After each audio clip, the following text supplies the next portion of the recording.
here and with us, then we'll go ahead and get our conference started with our lineup of speakers. And our first speaker is Secretary Jim Gray. And Jim is Secretary Gray is the former mayor of Lexington, and he currently serves as our Secretary of Transportation in the cabinet with Governor Andy Beshear. During his 8 years as mayor, Secretary Gray was known for getting things done. And I can say that I would agree that he's known for that here at the cabinet as well. As mayor, he focused on 3 core themes: creating jobs, running government efficiently, and building a great American city. In 2018, Lexington was named the 4th best run city in the country. And at the start of his career, Jim Gray earned a Bachelor of Arts from Vanderbilt University, and then he came home to Glasgow in District 3 to build his family's engineering and construction firm, Gray Construction, into one of America's leading design build firms, and he served as its CEO and chairman at that time. He conceived and co-founded the Design Build Institute of America in 1993, and he was appointed a Loeb Fellow at Harvard's Graduate School of Design in 1997. So I see Secretary Gray with us now, loud and clear, and your microphone's on, so I'll turn it over to you. Okay, Denitra. Thank you. You bet. Thank you. Thanks for the introduction. And I will tell you that, yes, I am in the office today. And yes, I do have my shoes on. But I might have answered that differently had I not been here in the office. So thank you very much. Very good. And Thank you. Patty Dunaway has already in the chat window is already giving you high praise. And so are others. Now, I don't know how that's going to play, though. I don't know how that's going to play with Bob Yeager, because, I heard that Bob had an outstanding performance. So you got big shoes to fill this year, Denitra, but you're doing it right out of the gate. And I want to thank everybody. I want to thank everybody for joining us today. This is my first conference. And so I guess it's a little bit of a unusual history that we're making today, with this being a first virtual conference. And I don't know if you're like me, but I would say that I hope it's a one and done, that next year we get back to the real conference where we can all get together and collaborate and get that sense of togetherness that always is healthy and always is good, and we're all accustomed to. But we have adjusted and we have adapted, and I'm going to talk about that in my remarks here as we go along. I would say that, as we're going downstream, none of us can be certain of what's coming. We hope that 2021 will bring us back together, but as Governor Beshear will routinely say, and Dr. Stack will routinely say, that the virus really is telling us all what it is we're going to be doing in the foreseeable future. And that's why what the cabinet's done and what all of you in your leadership roles, in your enterprises and your firms have done to lead is so remarkable and so important. So right now, we all know that there's no date certain for routinely returning to our offices and to our meeting places. So in the meantime, I think that we can all be grateful that we have the technology that enables us to gather for sessions just like this, for a partnering conference just like this. And I want to express my own appreciation. So much work has gone into this, developing and creating this conference. And I want to express appreciation to all those who have worked so hard on doing this. Besides Denitra, we have the KYTC staff, Wendy Southworth, Kevin Martin, Karen Jones, Patrick Perry, Alex Smith, Jennifer Gatewood, Travis Wagers, who helps me with practically everything, and of course, John Moore. And from Federal Highways, Michael Loisel, and from ACEC, Russ Roman and Brian Smith. So clearly there was a great partnership in bringing this all together, this partnering session. There was a great partnership and great collaboration, great teamwork. All these folks recognizing that there's no I in teamwork. So thank you all for your hard work. There's a great looking lineup of speakers and topics. Well done. I especially ask you to give your attention to Jason Sawala's comments, his presentation later on highway safety. And a little teaser here, because Jason created something I think that is memorable and something that you can hold on to. And he gave me permission to sort of tease it with what he's calling the 3 I's. And those 3 I's are get informed, get involved, and get intentional. And you're going to hear more about that from Jason in his comments. Now, next, I want to talk for just a few minutes that Denitra's given me about 3 things. First, work in the COVID age, how it's affecting us. Next, she asked me to talk about the SHIFT program, where we are there, and then about Bridging Kentucky. Now, before I talk about those 3 items, though, I just want to say parenthetically, for those who are in the contracting world and are in the conference today, our letting schedule is recovering. That's good news. In the next 30 days, we will have $87 million in new lettings, roughly $87 million in the next 30 days or so. And that has the potential to get us even beyond what we were anticipating 6 months ago before COVID. That has the potential to get us into a $400 to $500 million range for the calendar year. So that's, in my view, I'm taking a deep breath, because when I came into this job and when I was first meeting with folks like Andy Barber in the Highways Department and John Moore and John Wilcoxon and Ron Rigney and others, and Mike Hancock came in along with me, and he said, it's going to be really tough for us. And this was before COVID, because we had such a big backlog from last year of uncompleted work. It's going to be really tough for us to get a lot of work out this year. So I want folks in the contracting community, the consulting community, to know that there is a very deliberate and a very intentional effort to push projects into the system, into the planning system, the programming system, and into the delivery system, into the procurement and construction. Now, let's talk about work in the age of COVID.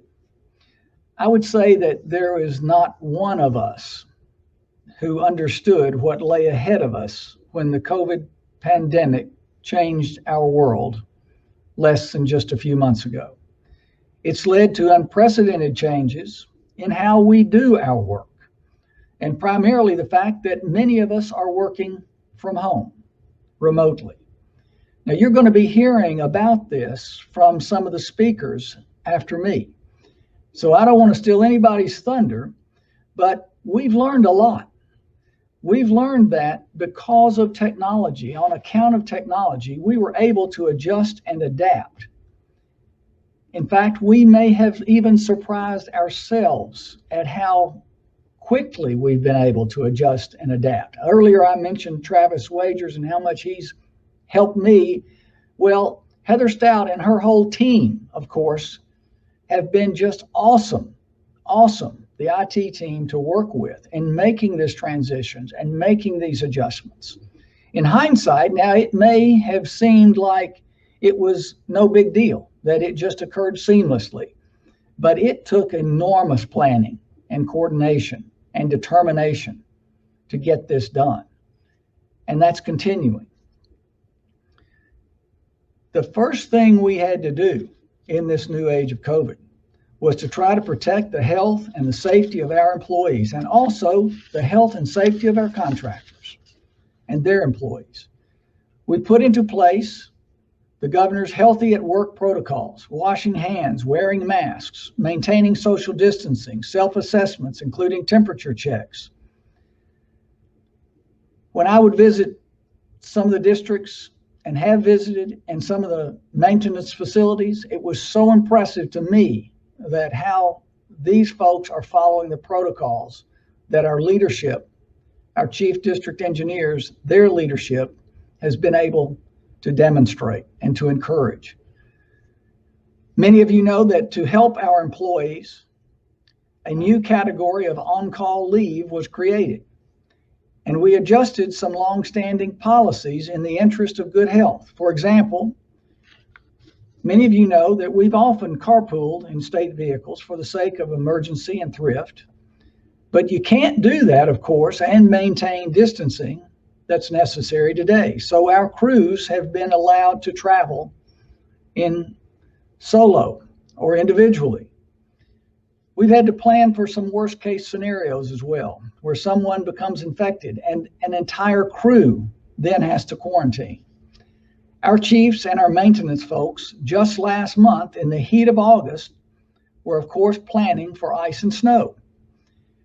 And this is the big question that's hanging out there on snow and ice. What happens if an entire county snow and ice crew gets knocked offline, quarantined? How do we stretch ourselves to cover the roads in that county? Well, admittedly, we're still working on those questions. And you know what? That's what's good about the challenges that we face today. That's what's good about being thoughtful about problem solving, being thoughtful about troubleshooting, about good management. That's what it's all about. I sometimes say that good management is about taking care of the downside because the upside will take care of itself. So I think most of us would agree that teleworking has some advantages or attractions, and it may remain with us to some extent over time. But it's not the total answer. Denitra talked about that earlier. It's certainly not a substitute for in-person, face-to-face meetings, mentoring, problem solving, camaraderie, culture building. COVID upset the way we do our work. It also delivered, as you know, a substantial hit to our transportation revenues. Although, frankly, we are seeing some unusually robust recovery in the last couple of months. That's encouraging. But COVID did not change our mission or our commitment to the mission of delivering a safe and a first-rate transportation system. And so to those of you who are continuing to work hard every single day to plan and to design and do all the activities necessary to bring projects forward, to keep our roads safe, I would invoke the late Calvin Grayson, who would say, keep up the good work and keep improving. Don't be discouraged. We won't be stuck in COVID forever. But even while we are forced to work around COVID, we can keep up the good work. Now let me talk a minute about the SHIFT program. Denitra asked me to. Let's see what's in store for it going forward. Now, as most of you know, SHIFT was launched 3 years ago as a data-driven method for setting priorities for our road and bridge projects. SHIFT uses data like crashes, fatalities, traffic volume, traffic delay time, likely economic impact, to help in assessing the benefits of a planned project and deciding where it should rank among our priorities. Now, that's a good and it's a thoughtful way of approaching any planning effort, any planning project. We want to always be investing wisely. It's especially important in times like these, times of deep economic recession. It's important that we get maximum value for every dollar, every taxpayer dollar that we spend. SHIFT is a great tool for helping us do that, and we're getting to use that tool. But like any other good tool, it has to be used with proper judgment. I sometimes say that, we're given policies and we're given procedures in any enterprise. We're given protocols to work with 75% of the time. And God gave us judgment to use it the rest of the time. So SHIFT is not an automatic system, and our planners aren't robots. There are going to be times when judgment calls have to be made. And at the end of the day, we rely on the good judgment of our experienced and seasoned engineering staff. Now, here's another factor to think about when we set transportation priorities. It's not this way in all 50 states, but you know that in Kentucky, our highway plan is actually enacted, of course, by the legislature. The highway plan gets introduced as a bill, and it goes through the same process as any other bill before the legislature. That is to say that it gets amended, gets debated, and it gets amended. The legislature can add or remove projects. It can change the project timeline, the schedule, so that one project may be advanced or another one may be delayed. The highway plan bill may go through many changes before a final version is agreed to by both House and Senate, gets signed into law, and becomes our guidance. Our legislators have their own sense of priorities, and their views have to be considered alongside the data-driven SHIFT program. We've also gotten questions, and Denitra wanted me to talk about the Bridging Kentucky program and where we are in it. Nobody's forgotten about Bridging Kentucky. These projects are still going out the door. As of today, 38 projects are under active construction. 128 have been awarded to construction. 44 have been designed and are awaiting letting. 116 are nearing design completion, engineering completion. 205 have been completed or substantially completed. There's been at least one Bridging Kentucky project in 86 counties across the state. But yes, admittedly, we did hit the pause button on Bridging Kentucky back in January so we could evaluate where we are with bridges all across the state. Then we can decide in a thoughtful way how to move forward. Bridging Kentucky is certainly still on the radar, as Royce Meredith will confirm. But we want to be sure that the bridges most in need of repair or replacement are, in fact, in the current funding queue. Let me conclude now. I'm going to yield the mic in just a minute to Todd Jeter, our colleague at the federal level, administrator, Kentucky's administrator for federal highways. And after Todd, who's been a great partner in the time that I've been in my walking in the moccasins of secretary, and he's been administrator. He's been a great partner to work with. After Todd, you're going to hear from our new state highway engineer, James Ballinger, who I can say, I was saying to someone the other day that I have not heard the first person say anything that wasn't positive about James Ballinger.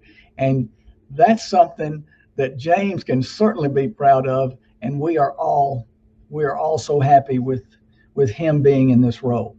But before I turn it over to James, I want to remember my late father's advice. He would say, it's never too late to say thank you. So many in the cabinet have helped me in my role since I became secretary. But I want to actually especially take a minute to thank the secretary's staff. Mike Hancock, Deputy Secretary, Jamie Emmons, our Chief of Staff, Kenny Bishop, Legislative Liaison, Special Assistant, Sarah Jackson, and who I describe as our control tower, Brandy Bill. I think James is going to share some names and some thoughts of some folks who have personally inspired him in his career, like Bill Julich. But I want to mention someone who inspired me and so many in this cabinet throughout its ranks and beyond the borders of its walls. Someone we lost recently after a long and productive life well lived. And I'm talking about Cal Grayson. I mentioned Cal earlier. He was a mentor to many, and he worked to the benefit of everyone. Those of us who were privileged to have known Cal or to have worked under him know that he was a visionary with a capital V when it came to transportation. He was all about lifelong learning and continuous improvement, and in that sense, an example for all of us. He viewed transportation in all its modes as a giant infrastructure for moving people and cargo efficiently and safely. He earned his spurs, however, in the old Department of Highways and never lost interest in our highway program. Calvin appreciated, and I appreciate, the importance of having all of us pull together to keep building and maintaining and improving this highway system. So this conference is well named. It takes all of us in a partnership to get things done. Thank you all. Thank you, Denitra. And back to you. All right, I turned my camera on a little early and then it was too early. So I'll learn. And be careful what you ask the secretary to talk about, because